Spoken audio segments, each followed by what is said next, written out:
Bismillahirrahmanirrahim. Assalamualaikum warahmatullahi wabarakatuh.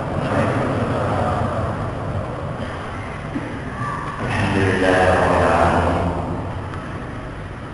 Wassalatu wassalamu ala nabiyyina Muhammadin wa ala alihi wa sahbihi ajma'in. Amma ba'd. Kita panjatkan puja dan syukur kepada Allah Taala. Pada kesempatan malam hari ini kita kembali diberi kekuatan, kesehatan, hidayah dan taufik dari Allah Subhanahu wa taala, sehingga kita kembali menghadiri menghadapi proses kita ini. Kita berharap semoga Allah Taala untuk melimpahkan kepada kita semua ilmu yang bermanfaat, sehingga kita amalkan sebagai orang yang menghadap Allah Subhanahu wa taala. Amin ya rabbal alamin. Salam dan salam buat senantiasa tercurahkan kepada junjungan kita Rasulullah sallallahu alaihi wasallam, kepada para sahabatnya, keluarganya, dan umatnya yang berikutnya hingga akhir hayat.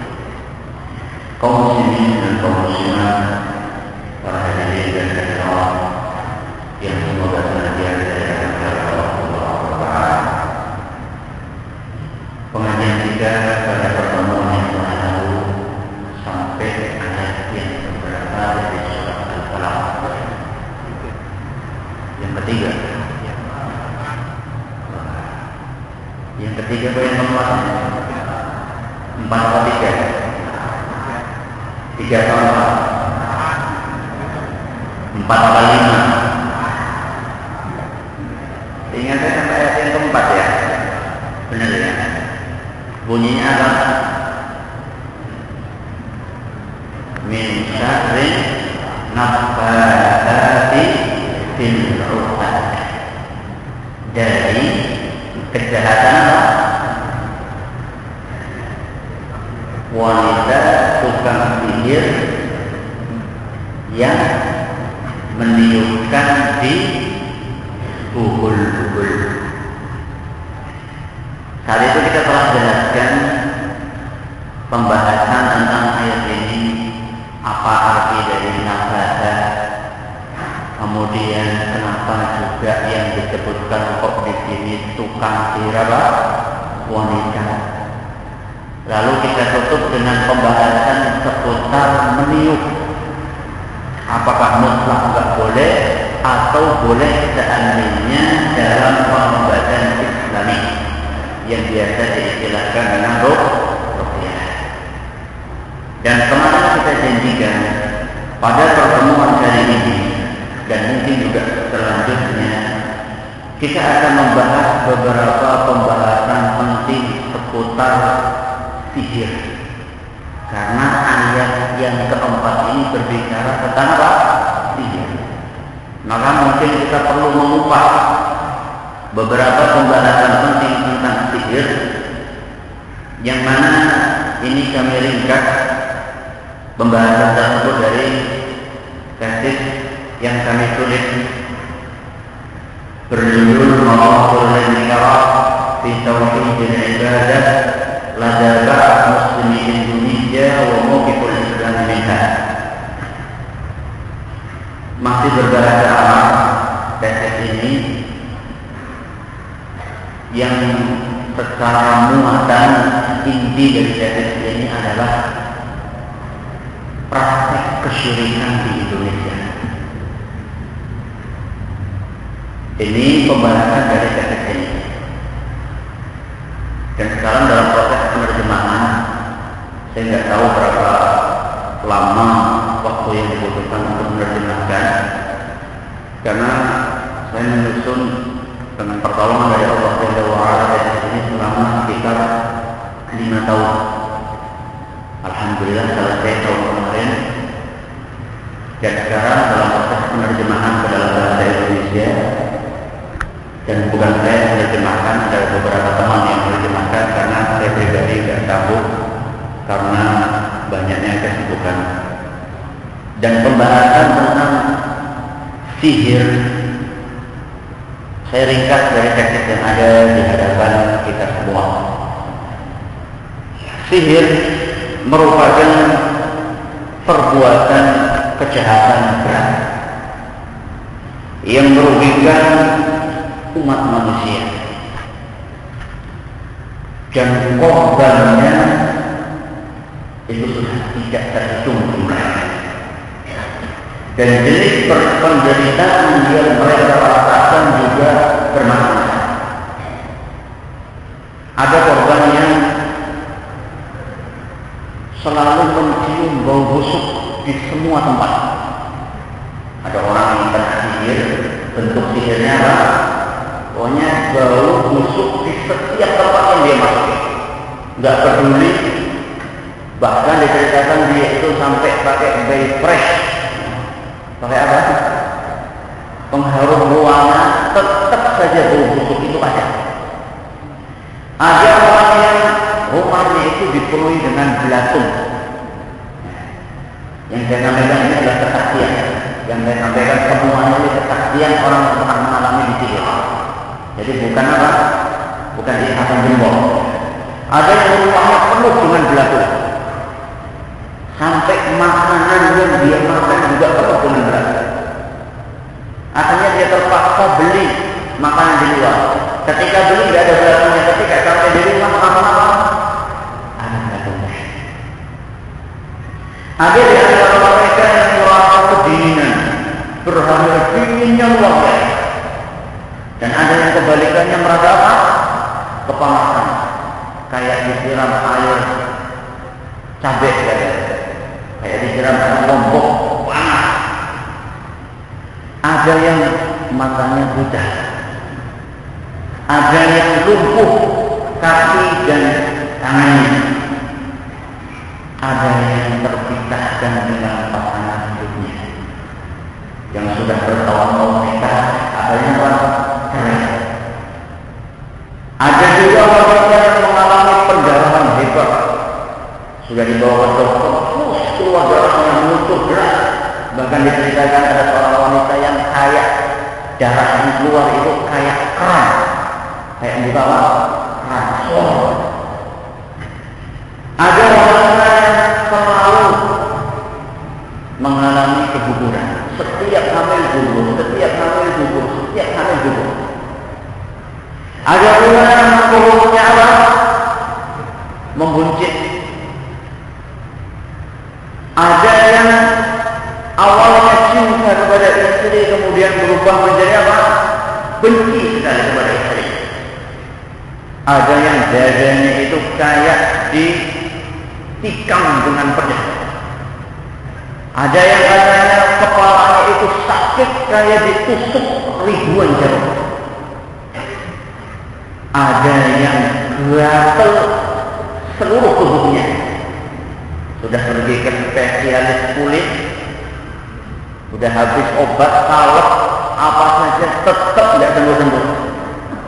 Ada yang berminggu-minggu tidak bisa tidur dan ada yang mati. Ini adalah merupakan sekelumit atau sedikit dari akibat kejahatan orang yang bernama tukang sihir. Maka kita perlu mengetahui apa itu sihir. Kemudian bagaimana tukang sihir bisa melakukan apa yang dia lakukan tersebut. Lalu bagaimana Islam memandang sihir, dan bagaimana kita membentengi tubuh kita dari sihir, dan seandainya naudzubillah kena, bagaimana caranya, cara mengobatinya. Dan insya Allah poin-poin yang akan kita bahas. Yang pertama, apa itu sihir? Apa itu sihir? Definisinya apa kira-kira? Perbuatan jahat. Kamu maling, tukang sihir ini perbuatan jahat. Perbuatan jahat diiringi dengan bantuan setan. Orang yang merampok kok nggak dibantu setan itu? Sesuatu yang halus. Kalau wanita yang halus gimana? Bagus. Itu salah satu definisi. Sihir itu banyak macamnya. Sihir itu banyak apa? Macamnya. Karena itu susah untuk menemukan definisi yang bisa mencakup seluruh jenisnya. Makanya kalau misalnya menilik definisi sihir yang disampaikan oleh banyak ulama, itu macam-macam definisi yang mereka bawakan. Kenapa? Karena jenis sihir macam-macam itu banyak. Jadi mau dikumpulkan dalam satu definisi itu susah. Barangkali ada sebuah definisi yang mungkin bisa cukup mewakili dari perbuatan sihir itu. Sihir adalah tipuan atau pemberian efek nyata kepada sesuatu. Jadi ada dua macam, ada yang hanya tipuan dan ada yang memang menimbulkan efek nyata sebagai akibat dari sebuah kekuatan dengan bantuan jin atau ramuan. Gak semua sihir itu bantuan jin, ada yang cuma pakai ramuan. Pasca persiapan khusus yang dilakukan oleh tukang sihir. Saya berharap definisi ini bisa mencakup sekian banyak jenis sihir. Macam-macam sihir. Sihir secara garis besar bisa dibagi menjadi dua. Yang pertama, sihir yang memiliki hakikat dan efek nyata. Jadi betul-betul terasa di mana? Di tubuh sakit, kemudian buta, kemudian apa? Lumpuh dan seterusnya, merasa panas, dingin dan seterusnya.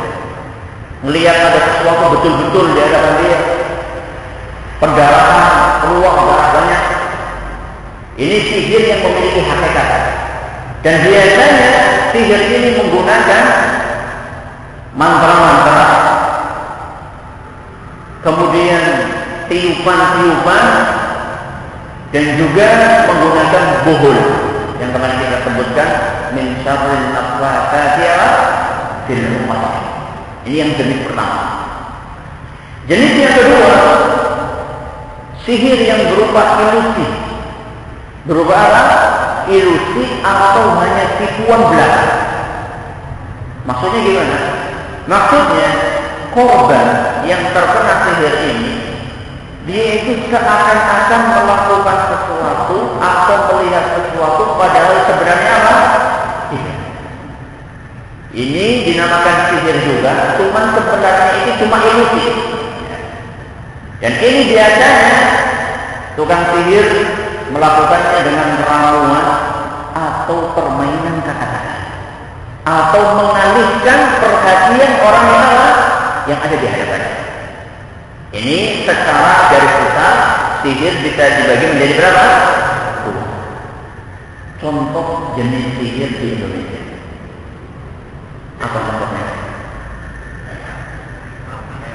Sampai terus apa? Hipnotis, pelet, apa lagi? Gendam, ya. Apa lagi? Kok pada tahu semua ini? Semoga nggak ada yang mantan di sini. Sulap sihir juga ya. Ada yang lain? Pertama, santet. Ini yang biasanya paling menyakitkan. Ya. Yang tujuannya adalah menyakiti korban yang dituju. Ya tadi saya sebutkan ada yang buta, ada yang apa namanya, ada yang lumpuh, ada yang kayak ditutupi jarum, ada yang dan seterusnya. Dan ini terkadang di negeri kita dinamakan teluh dan juga terkadang dinamakan dengan guna-guna santet. Yang kedua contohnya adalah pelet. Pelet ini apa? Makanan lele. Pelet itu pengasihan ya. Tujuannya adalah untuk merekatkan hubungan antara dua insan, baik pasangan resmi maupun tidak. Tidak resmi ya pacaran. Pacaran itu pasangan tidak resmi. Ya. Jadi yang masih pacaran ini pasangan tidak resmi. Pasangan resmi ya suami istri. Pelet tujuannya adalah untuk merekatkan hubungan antara dua insan. Dan para tukang sihir di Indonesia itu sangat kreatif dalam mempromosikan namanya pelet. Saya akan sebutkan beberapa jenis nama yang mereka jual. Ada pelet yang dinamakan dengan Adian Puter Giring Sukma. Ada yang namanya Dulu Perindu Sejati. Ini saya bukan ngarang ya. Ini jangan dikira saya ngarang. Ini saya nggak ngarang. Ini saya ambil dari majalah-majalah yang isinya seperti itu. Ya. Kemudian ada yang namanya Mustika Buyung, Ranjau Asmara Petetes Darah, Adian Arjuna Tawang, Adian Sumbandra Ayu, Jarang Goyang, Pelet Asmoro Tunggal, Pengasihan Sumak Putih Pulut Kasih Asmara, Haji Gendam Asmoro Asmara Nawamulan, Pelet Puter Giling, Haji dan seterusnya. Ya, banyak. Karena dukunnya banyak, tuannya banyak, akhirnya masing-masing berusaha untuk membuat yang baru. Dan terkadang mereka itu pakai nama-nama Arab, kata-kata Arab, supaya kelihatan Islami. Ini biasanya ini tukang sihir yang pakai pakaian bak seorang wali. Ini biasanya yang menamakan dirinya dukun putih. Kalau tadi itu dukun-dukun hitam yang depannya pakai ki, kemudian pakai bak, pakai apa lagi? Nyai. Kalau yang pakai nama-nama Arab itu biasanya yang mereka pakai nama apa? Apa kiai atau apa, meskipun sebenarnya tidak pantas ya dia menyandang gelar apa? Kiai. Ada yang pakai nama cewek kata-kata katanya mahabbah sedot keraka ternam. Ada lagi namanya mahabbah Laila Majnun. Tahu nggak Majnun artinya? Orang yang nggak paham, bahasa Arab itu luar biasa itu. Padahal Majnun artinya apa? Orang yang nggak tahu dia pakai bahasa Arab ini. Ada yang pakai fungsi gaib komika sukma. Bahkan ada yang mencatut nama Nabi. Ya, ada yang mencatut nama Nabi. Apa judulnya? Mahabbah Super Sulaiman Nur Yusuf. Dua nabi sekaligus dicatut buat apa? Buat menjual sihir. Makanya intinya semuanya sama, yaitu pelet, dan pelet adalah sihir. Contoh yang ketiga, kalau pelet itu untuk merekatkan. Kalau yang ketiga ini pemisah antara dua insan. Biasanya adalah untuk menceraikan suami istri yang barangkali ada pihak ketiga yang menginginkan itu. Para tukang sihir mempromosikannya dengan berbagai istilah. Ada yang pakai gunting cinta, ada yang pakai pedot sih, ada yang pakai haji pemisah sukma, haji pemisah jiwa, pedot gandrung dan lain-lain. Intinya adalah ingin memisahkan antara dua orang yang memiliki hubungan dekat. Yang keempat, debus. Apa? Debus. Apa itu debus? Apa debus? Debus ya debus. Debus itu adalah kesenian yang mempertunjukkan hal-hal yang melewati batas kewajaran kekuatan manusia. Misalnya apa? Mempan dia apa? Ditusuk pakai apa? Pakai pedang. Kemudian dibakar nggak apa. Kemudian makan apa? Pecahan belis, makan silet, minum apa? Air keras. Kalau di Indonesia, di Banyumas dan sekitarnya namanya apa? Egrek. Namanya apa? Kalau di Jawa Barat dan sekitarnya itu namanya kuda lumping. Kalau di Maluku Tengah namanya, ada yang tahu? Dari Maluku ada nggak di sini? Namanya cakap lele. Namanya apa? Cakap lele. Nggak perlu dihafal ya. Nggak perlu dihafal. Yang dihafal nanti pembahasan tentang ayat dan hadis-hadisnya. Yang kelima di antara bentuk contoh sihir adalah ilmu tenaga dalam. Ilmu tenaga dalam. Beda ya antara ilmu tenaga dalam dengan silatnya. Silat murni yang mengandalkan latihan fisik ini beda dengan apa? Tenaga dalam. Tenaga dalam berdasarkan penelitian yang kami lakukan sebenarnya tidak lain adalah sihir. Baik yang produk dalam negeri maupun yang impor dari mancanegara. Ya. Yang impor dari mancanegara macam-macam. Ada yang namanya reiki, ada yang namanya prana, ada yang namanya bioenergi, ada yang namanya qigong, ada yang namanya yoga, ada yang namanya palmo. Itu sebenarnya ilmu tenaga dalam cuma ambil dari mana? Dari mana? Dan sangat disayangkan ilmu seperti ini juga diajarkan di sebagian dunia pesantren. Kalau dalam beberapa pesantren itu dinamakan dengan ilmu apa? Ilmu hikmah. Nah, ilmu apa? Hikmah. Sebenarnya itu adalah ilmu tenaga dalam. Cuma karena supaya kelihatan Islami, maka dinamakan apa? Ilmu hikmah. Dan masih banyak contoh-contoh yang lainnya dari sihir yang ada di Indonesia. Apa hukum sihir? Apa hukumnya? Haram. Syirik. Haram apa syirik? Syirik apa haram?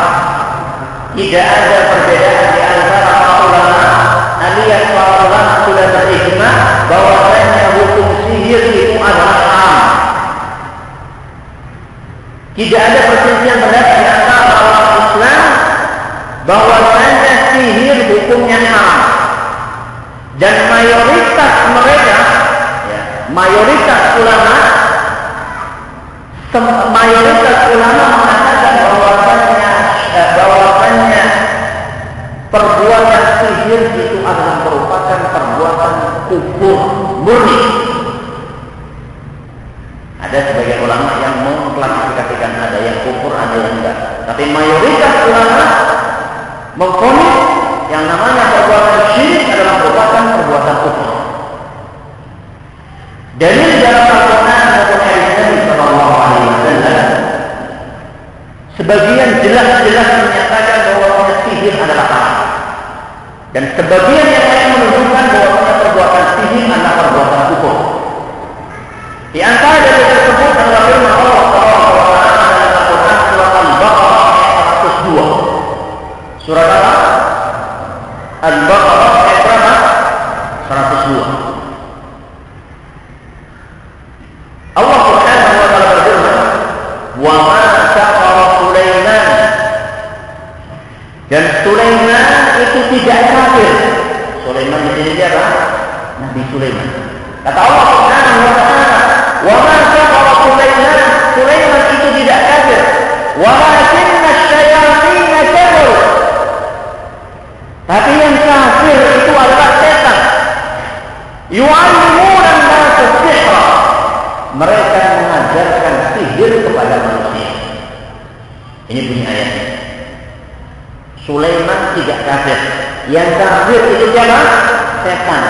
Setan itu mengajarkan sihir kepada manusia.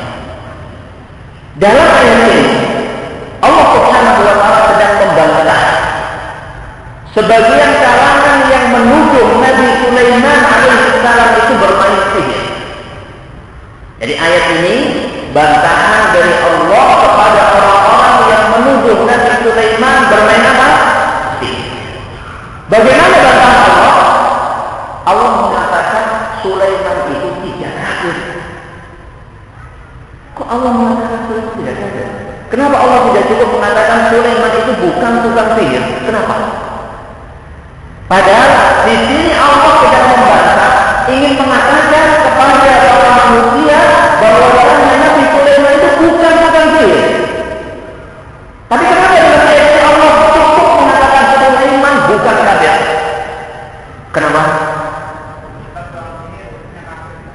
Karena seandainya Sulaiman itu tukang sihir, berarti Nabi Sulaiman itu pada apa? Karena Nabi Sulaiman bukan tukang sihir, maka Nabi Sulaiman itu bukan apa? Orang kafir. Ayat ini mengisyaratkan bahwasanya yang melakukan sihir itu berarti kafir. Ini dari satu sisi. Dari sisi berikutnya, di dalam ayat ini Allah berkata, "Walakinna syayatina kafaru." Tapi setanlah yang kafir. Kemudian berikutnya Allah menjelaskan salah satu sebab kekafiran setan. Apa? Yu'allimuna an-nasa as-sihr. Karena setan itu mengajarkan apa? Sihir. Berarti mengajarkan sihir itu adalah perbuatan apa? Ya, ini dalil dari Al-Quran. Dalil dari hadis Nabi sallallahu alaihi wasallam. Sabda beliau dalam hadis riwayat Bukhari dan Muslim dari Abu Hurairah radhiyallahu anhu, kata Nabi sallallahu alaihi wasallam, "Ijtanibus sab'al mubiqat." Jauhilah oleh kalian 7 dosa besar yang akan membinasakan pelakunya.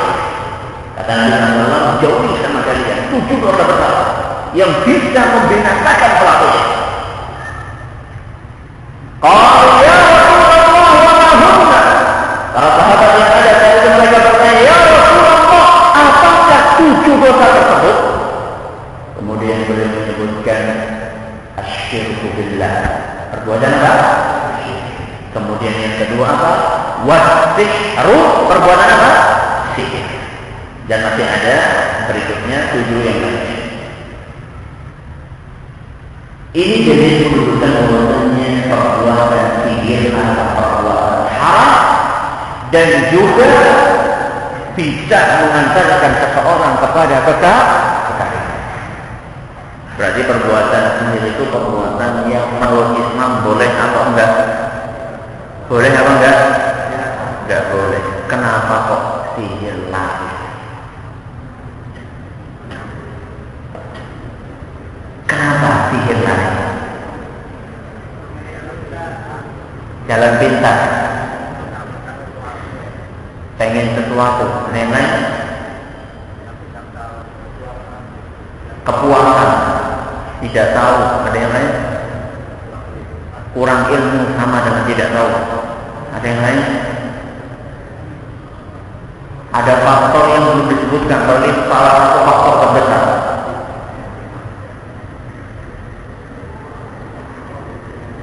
Peran media massa. Pertama,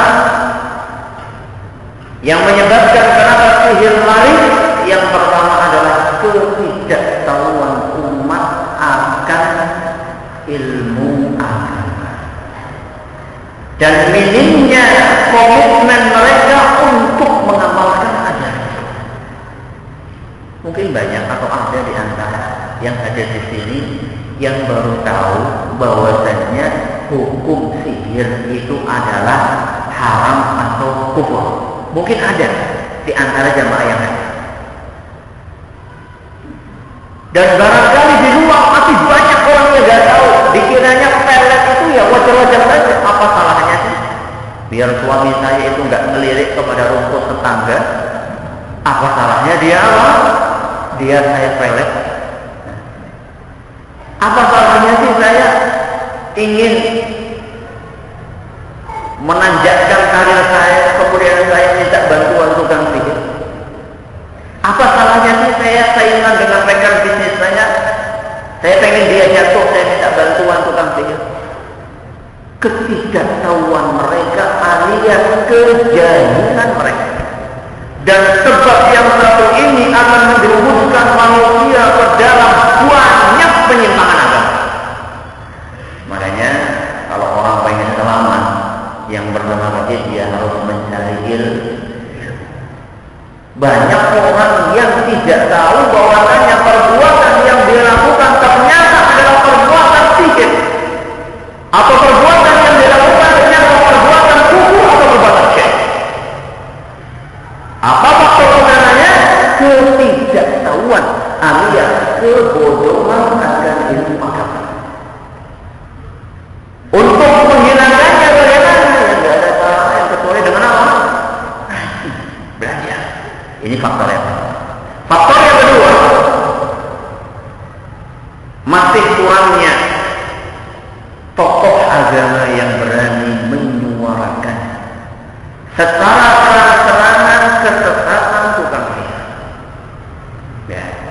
Seandainya para ulama, para ustaz, para dai, para mubalik, semuanya satu kata dan semuanya berani untuk bersuara mengatakan bahwasanya sihir adalah haram, bahkan sihir itu merupakan perbuatan syirik, saya yakin perbuatan itu akan berkurang dari masyarakat. Cuma kalau misalnya ngomong cuma 1, 2, 3, 4, 5, masyarakat juga wah, di ngomong huruf ayat toh, ya orang percaya. Tapi seandainya wah semuanya. Ya. Dan inilah yang sudah disuarakan oleh para ulama kita terdahulu. Makanya tidak ada perselisihan pendapat di antara para ulama alias ijma, konsensus, kesepakatan di antara para ulama bahwa sihir itu hukumnya apa? Yang ketiga, promosi gencar media elektronik maupun apa? Coba cermati acara-acara yang ada di TV, di bioskop, di internet. Tidak bosan mereka menampilkan tayangan-tayangan yang berbau apa? Mistis. Coba, dan itu biasanya ratingnya apa? Tinggi. Karena mereka mengejar rating, mengejar duit, sampai mereka mengorbankan ideologi mereka dan mengorbankan pemirsa. Saya kadang-kadang lihat beberapa resensi di koran itu, film-film Indonesia itu isinya ya masalah apa? Mini pelek, terus apa lagi? Genderuwo, terus apa? Pocong VX apa? Kuntilanak, apalagi suster mekop, gak mutu, sudah gak mutu, merusak akidah umat. Dan bahkan ada beberapa film sihir yang dikesankan Islam, contohnya apa? Aladin itu film sihir. Punya apa? Punya lagu ajaib, kemudian dia apa? Usap-usap, kemudian apa? Let, kemudian twing, keluar apa?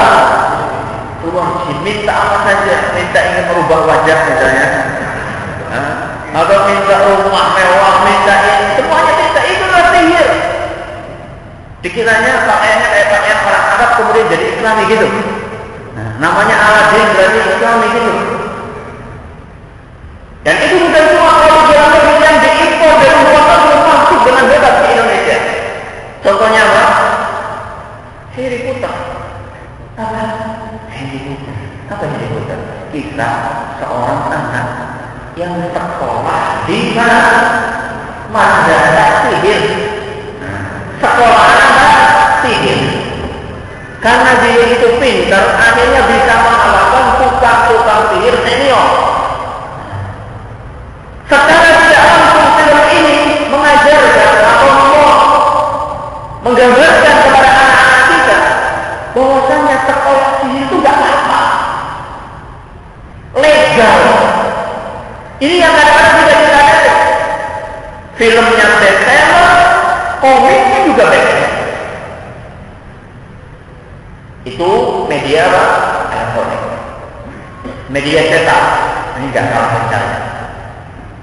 Ada yang memang mengambil spesialisasi sihir, majalah banyak. Tabloid berapa? Apa contohnya? Cosmo. Ada yang lain? Misteri itu, ada mati itu. Langganan orang, mudah-mudahan ada yang lain. Kok jadi malu ini jadi wahana mistis, ham, dan yang terlihat. Dan ada juga bukan spesialisasinya itu sihir, ada juga majalah yang majalah anak tapi diseliti bau-bau dia. Apa coba?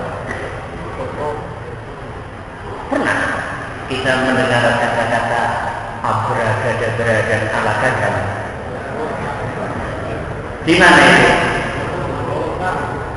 Di majalah Tempo, halaman belakang sendiri ada seorang wanita cantik yang bernama Nirmala. Dia memiliki tongkat sakti. Dengan tongkat saktinya dia bisa mewujudkan apapun yang dia inginkan dengan membaca mantra abracadabra. Saya ingat sekali dulu ketika saya masih di SD. Itu salah satu majalah favorit saya. Ketika masih di SD, saya itu sampai bermimpi punya tongkat kayak tongkatnya Nirmala. Jadi anak kita itu dibawa kepada sesuatu yang sebenarnya hanya buahan berat.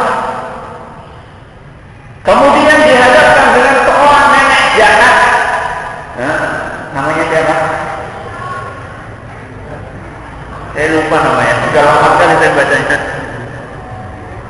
Yang sama juga bisa melakukan hal serupa, cuman beda mantra. Mantranya apa? Al-Qadar katanya. Dan ini menggambarkan kepada anak kita bahwasanya Tuhan sendiri itu ada yang baik, ada yang apa? Ada yang buruk. Yang baik itu kayak Nirmala, yang jahat itu kayak nenek peot tadi. Jadi kalau itu bukan yang baik itu kita bisa minta permen, bisa minta mobil, bisa minta apa mainan. Dan ini adalah penjangkaan akidah.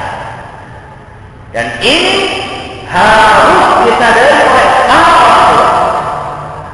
Ustaz, masa anak kan butuh baca. Anak itu butuh baca, butuh cerita dan sebagainya. Saya tanya, apa tidak ada majalah anak yang Islami? Ada nggak? Banyak. Bukan banyak lagi, banyak. Kenapa mesti memilih majalah yang isinya adalah pendangkalan akidah? Ya. Nah, ini adalah beberapa hal yang menyebabkan kenapa kok tidak itu laris di tanah air kita. Dan insya Allah pada pertemuan yang akan datang kita akan membahas benteng pelindung dari sihir dan juga bagaimana pengobatan Islam untuk korban sihir insya Allah. Sebelum saya buka pintu pertanyaan, saya ingin mengumumkan sebuah pengumuman. Alhamdulillah, bagi beberapa jamaah atau jamaah yang mungkin tidak berkesempatan untuk hadir di pengajian ini, dari rumahnya dia bisa mendengarkan pengajian ini. Seandainya pakai nomor flexi, seandainya pakai apa? Nomor flexi, tinggal diketik bintang 55 bintang 21075 bintang 55 bintang 21075. Seandainya pas kayak hujan lebat ya nggak bisa datang ke masjid ini, dari rumah dia bisa tinggal apa? Tinggal apa? Mengetik tadi itu bintang 55 bintang 21075, kemudian dia bisa mendengarkan dari HP-nya kayak radio, tidak langsung, dan itulah radio saja, dan tarifnya nggak mahal, itu hanya Rp5 per menit, hanya Rp5 per menit, berarti satu jam berapa? 300 perak. Larang Ada pertanyaan?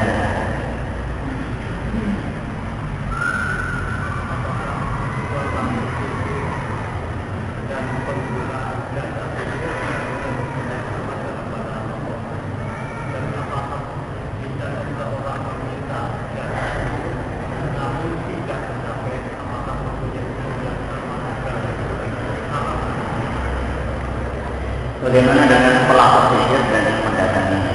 Apakah hukumnya sama? Hukumnya beda. Hukumnya beda. Ini pembahasannya panjang. Ini jelas hukumnya beda. Tidak sama. Cuman dua-duanya sama-sama telah melakukan dosa besar. Kalau ini tidak ada perbedaan pendapat di antara para ulama. Baik pelaku maupun pasiennya, baik tukang sihirnya maupun pasiennya, dua-duanya sama-sama melakukan dosa besar. Tapi yang jadi masalah apakah kafir atau tidak, itu yang jadi masalah. Ya. Tapi dua-duanya sama-sama berdosa besar. Kemudian kalau orang yang datang ke tukang sihir tapi tidak tercapai keinginannya, apakah dia tetap berdosa? Ya, tetap berdosa. Tetap apa? Berdosa. Dan itu dia sudah rugi dunia akhirat. Di dunianya dia tidak tercapai apa yang dia inginkan, di akhiratnya dia terancam dengan siksaan yang sangat pedih dari Allah dan Allah. Karena yang lain kan.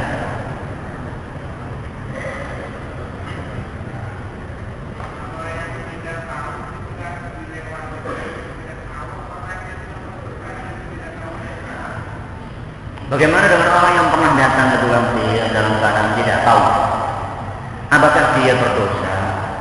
Terus bagaimana sekarang?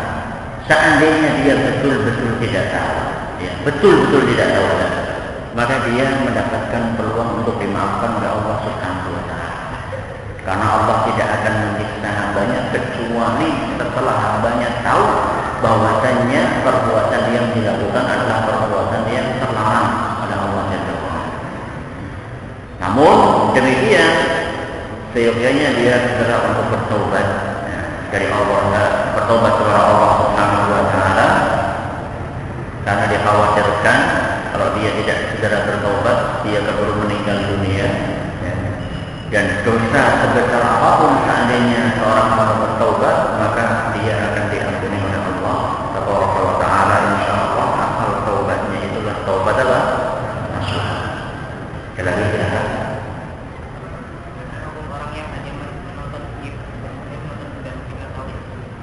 bagaimana dengan orang yang hanya menjadi penonton tukang sihir?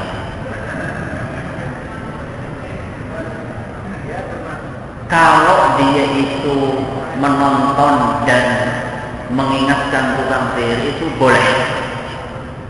Ya. Ya, kalau dia nonton kemudian apa? Mengingatkan wong sing lagi mendem. Ya, bahwasanya itu enggak boleh. Itu enggak apa-apa. Tapi kalau misalnya cuma nonton saja, kemudian dia itu tidak ada pengingkaran sama sekali, maka seperti orang naudzubillah min dzalik yang nonton orang berzina dan diam saja.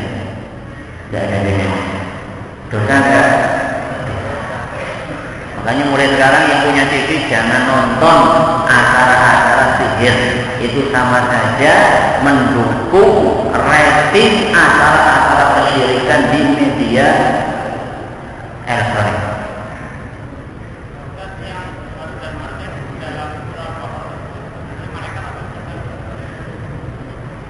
Pendapat yang lebih kuat adalah pendapat yang mengatakan insyaallah dua orang itu adalah malaikat. Dua itu adalah pembahasannya panjang. Saya kira cukup sampai di sini. Atau ada pertanyaan lagi? Silakan. Satu pertanyaan lagi. Cuman kalau tadi itu, kalau memang belum mampu, sebaiknya jangan. Ya. Sebaiknya jangan. Misalnya datang nonton kuda lumping, kemudian tahu itu langsung apa? Langsung ceramah misalnya. Saya khawatir nanti tinggal pulang tinggal sandal. Saya khawatir nanti pulang tinggal